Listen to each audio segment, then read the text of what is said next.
Hello, I'm Dr. John Cruz, and today I'm going to be talking about Jornay, what makes it special. So I'm going to be talking about Jornay, what makes it special.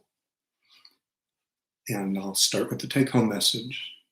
3 things make Jornay special. It's the one stimulant that you can take at bedtime. It's the one form of methylphenidate Ritalin, long-acting form that has no immediate release components, so no immediate surge in medication, just a steady release. And 3, it displays dose-dependent duration of effect, which is unique among the methylphenidate products. Vyvanse also has some of that trait, and Vyvanse also, which is a form of amphetamine, also displays the no immediate release component factor. So how does this arise, and where does it come from, and what's it mean? So starting out, right now we have more than 10 different formulations of slow release, extended release, Ritalin, methylphenidate. We have at least 6 extended release forms of Adderall. I'm not denying that for some person, one of these formulations may be substantially better than the others, but by and large, of this large group of medications, they are extremely similar to each other. Most people are going to get very similar responses. They are Me Too drugs. So what they've copied, and they've each have gotten their patent so they can push it as a name brand product, which is about an order of magnitude more expensive than generic extended release Ritalin. So they're basically messing with whether they're giving you straight dextromethylphenidate or levomethylphenidate or a racemic mixture of the two. They also vary with their coatings in terms of whether how much is immediate released, how much is slowly released, whether there's a second slow release peak. And so there are variations among them. And again, some individuals may get truly a better response, or Mydayis may really last a little longer than Concerta for some people, many people. But largely those are very similar, and Jornay stands out as substantially different. And I'll mention among the different medications, I mean, some of them to me were not at all well thought out in terms of patient benefit. One of them called Adhansia, which was on the market for 2 years, and they've pulled it because of poor sales, not because of any damage or danger or bad things. Adhansia boasted,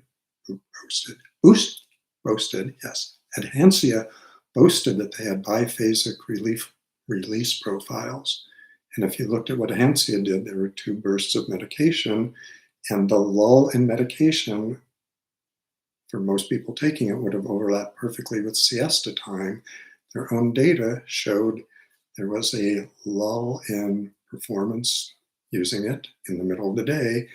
They designed it exactly the reverse of when you would want to help people more alert and functioning. They should have targeted so more was being released then, not a dip in release. But yeah, that's Adhansia. So disclaimer before I say too much more, Jornay's been out about 4 years now, and in the first years it was out, I did attend a few drug company lunches and or dinners. I don't believe I've done so in the last 2 years. I don't believe that those lunches affected my clinical or scientific impression of how it works or how well it works. So Jornay's mode of action is based on 2 different layers. So on the outside, there is a delayed release layer, and on the inside, or inner shell, there is an sustained release shell, and then the drug itself is in the middle of this pill. So when I'm saying pill, it's an outer capsule. Inside the capsule are tiny little pellets. The capsule itself has nothing to do with the slow release mechanism. And for people who have trouble swallowing capsules, you can open it up, or you can do that to get a smaller dose or a more precise dose. So again, the coatings I'm talking about are on these tiny, tiny little pellets in the capsule. So again, there's a core of methylphenidate. It's the same methylphenidate that's in Ritalin, same exact molecule. Around that is a sustained release core, and the outer core is again a delayed release core. Now, how does this work? The delayed release core has at least 3 different chemical components. It has a hydrophobic component. So hydrophobic means it repels water. So it repels getting wet. So it doesn't even start dissolving immediately. So that's part of the delayed release mechanism. There's also a component though that's hygroscopic, which means it sucks in water. So it's not that forever it's going to repel water and it just goes through your whole digestive system. They've calculated it, they've engineered it to have a mixture of these components. And then the third component is a pH-dependent component. And this component is designed so that it's not until the environment it reaches is very slightly basic that this outer coat finally is dissolving away and exposing the inner coat. And what that means is our stomachs are highly acidic. Normal pH is around 2. That gets less and less acidic as you go through the small intestine, the duodenum, the jejunum, the ileum. Towards the very end of the ileum and the beginning of the colon, the pH finally gets just above 7. So 7 is neutral. So again, it's not until it reaches that location. So one of the interesting things about this medication, the way it's designed, some people have very rapid flow through in their digestive system. Some have moderately slow.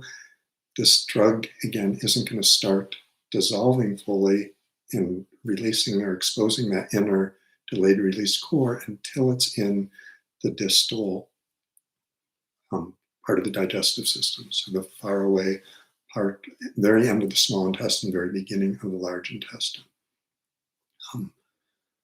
And they've done both computer modeling and some actual studies in humans to verify that this is really what's going on. So that's the delayed release mechanism. So the delayed release mechanism is designed so it's not releasing medication until about 10 hours in. Less than 5% of the total amount of the drug is released before that 10-minute or 10-hour mark. So the drug is designed to take it at 8 o'clock at night. Even though the pill's there, it's sitting there, it really has Ritalin all the way in your body. It's not releasing any of that at 9 o'clock, 10 o'clock, midnight, 1, 2, 4, until 10 hours later, till around 6 o'clock. It starts releasing some. That's rate of release is increasing over the next 4 to 6 hours. And measurable amounts of the drug are left in your bloodstream 24 hours after taking the drug, so about 14 hours after it starts to dissolve. So I didn't say it a little bit, so that inner core, the extended release, many of the extended release other rival medications contain a component of just releasing some amount, immediate release of the active ingredient, either Ritalin or Adderall. This again doesn't have any immediate release, so there's no surge once the delayed release code is gone. It's just a steady increase. So again, delivering over the course of the day, the studies that were done to get approval, FDA approval for this, weren't just symptom assessments, but they actually evaluated kids in the classroom. They also did parent scales of kids' behavior, and again showed, starting early in the morning, good reduction in ADHD symptomatology and increase in functioning in a schoolroom environment. And parents' assessment of how their kids were doing showed improvement again early morning, throughout the day, and extending into the early hours of the evening. Many kids, particularly and some adults in the first few weeks of this, do have some greater difficulty falling asleep, but that tends to dissipate after the first few weeks. So again, why this is an important breakthrough or development is, even though, again, we have more than a dozen different formulations of stimulants out there, slow release formulations, many people, patients and caretakers of children with it, have complained that one of the most difficult parts of the day, more than 3/4 of kids with ADHD in some surveys have substantial problems with the morning hours. And with the extended release formulations, it usually takes a considerable part of an hour for there starting to be release, and often close to 2 hours before there's any substantial symptomatic relief from a medication you're taking early in the morning. Some people try to um, get around that by taking an immediate release formulation or a bigger dose with it, but there still tends to be some delay in medication benefits. So again, another reason this is particularly important is the circadian rhythms. Most people with circadian rhythm or with ADHD, more than 80% are chronobiologically night owls. They are functioning better at the end of the day, and they're functioning particularly poorly in the early morning hours. So that's part of the need. But the other part is the interaction between the physiologically or psychologically what's going on with this degree or severity of ADHD symptoms across the day and the demands of the day. So the morning time for many people, either in a school environment or a workplace environment, demand is high. You need to get out of bed. You need to get your clothes on. You need to get food in your body. You need to have food planned for the rest of the day. You need to have your homework ready. You need to plan out what your work schedule is going to be. So demands tend to be high early morning, and functional impairment by ADHD seems to be higher. So that's why a drug that starts working when you need it in the morning is an important advance.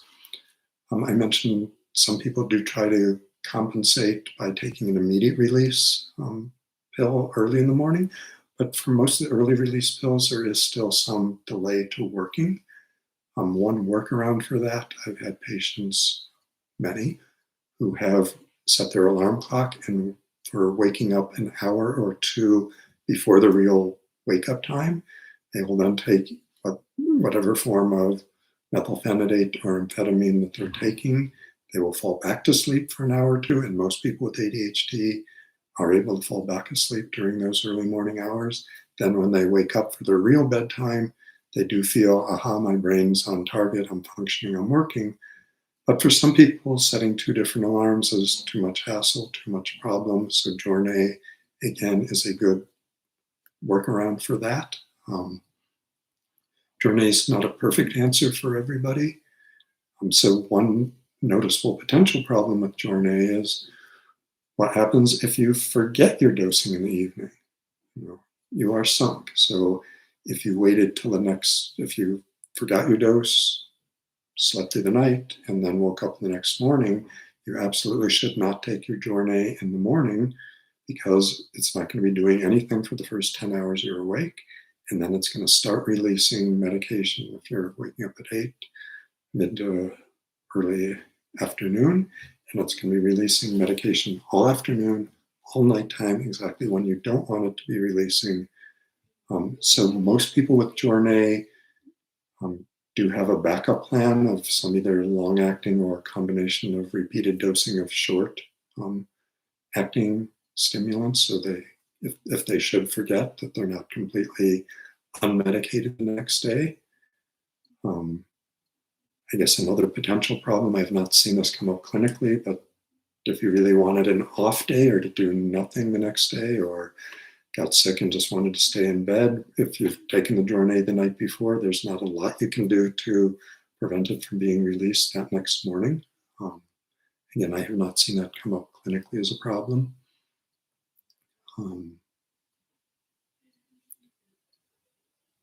So one issue, I'll talk a little bit more about the extended release formulation or aspect of it. So after that external delayed release shell is dissolved away, The external release layer has, again, some hydrophobic components, so it isn't just dissolving everything immediately. It also has some soluble components, so part of it's dissolving away. Again, there's no immediate pulse, so again, there's no spike and drop at any time during delivery.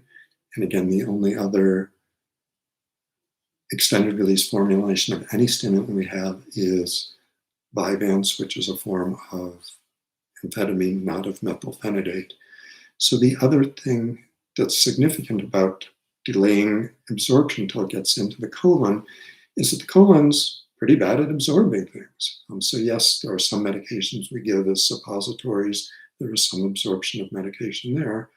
The colon's designed for absorbing water and electrolytes. It's not designed for absorbing bigger molecules. Again, most of the digestion, which is breaking up food and releasing molecules to be dissolved or absorbed, is taking place in the stomach, different components in the small intestine. So one of the consequences of this is that the colon, once you're delivering methylphenidate riddled into the colon, it is being slowly, gradually absorbed, not taken up all at once. Again, there's not a big surge. And then 2 is what they call their dose-dependent duration. And that means, and I have a whole nother talk on rate-limiting steps, so if I explain it too quickly here, the initial rate-limiting step with Jornay is that external coating. But once it gets delivered to the large intestine, the colon, or the end of the small intestine, it's being delivered it's present there, but it's entering the bloodstream at a slow rate because the system just can't absorb anymore. So what that means is above a certain point, and in the studies, it shows that for most people, when you go from 60 to 80 to 100, and this comes in 5 different doses, 20, 40, 60, 80, 100 milligrams, when you go from increase from 60 milligrams, you're not creating a much bigger peak in how much is getting into the body at once. You're just delaying it so that amount isn't getting absorbed to that immediate part of the colon. It's passing along further along. It's traveling along with the rest of your digestive components, and it's being absorbed for a longer period of time. So again, because of the property of rate-limiting steps, a bigger dosage above a certain point. If you're below that absorption potential, if it's a 20 milligram dose, once it starts hitting the colon, most of that's being absorbed pretty steadily. But again, at bigger doses, you've just saturated the system, so more of it's passing along, and again, it's being absorbed later. So you've extended the hours, and it's by a few hours in their formal studies. They also did mathematical calculations, but the actual human data is pretty consistent that the blood levels and functional levels, by measuring how well people are doing with their ADD symptoms, you can extend the lifetime of the beneficial effects of Jornay by going up on the dose, and you're not causing as high at 100, you're not peaking at twice the blood levels that you're getting at 50 milligrams. They don't make a 50 milligram pill. So the other reminders are the same set of side effects that can be found in any methylphenidate product. So if people are allergic to it, if they have a bad response to it, it can have some appetite suppressing effects. If it's at a dose that's too big, it can cause jitteriness, agitation, dry mouth, decreased appetite. Presumably, it hasn't been specifically studied. Methylphenidate products in kids who are taking them throughout the year in and out does result in some growth suppression. Taking months off during the summer does seem to allow for fairly normal growth. That hasn't been specifically tested with Jornay, but it seems likely that that will be true as well. So that's about all I have to say with Jornay. Next week's topic is going to be depression. There's a new antidepressant that may work extremely quickly, within a day or two. That's going to be launched later in the end of this year. I am not see, and I'm going to put my glasses on to check. I'm not seeing any questions that have come in, but if you have questions later, you can write them down either on YouTube or Facebook. I'll try to answer them. Have a healthy, happy week. Bye for now.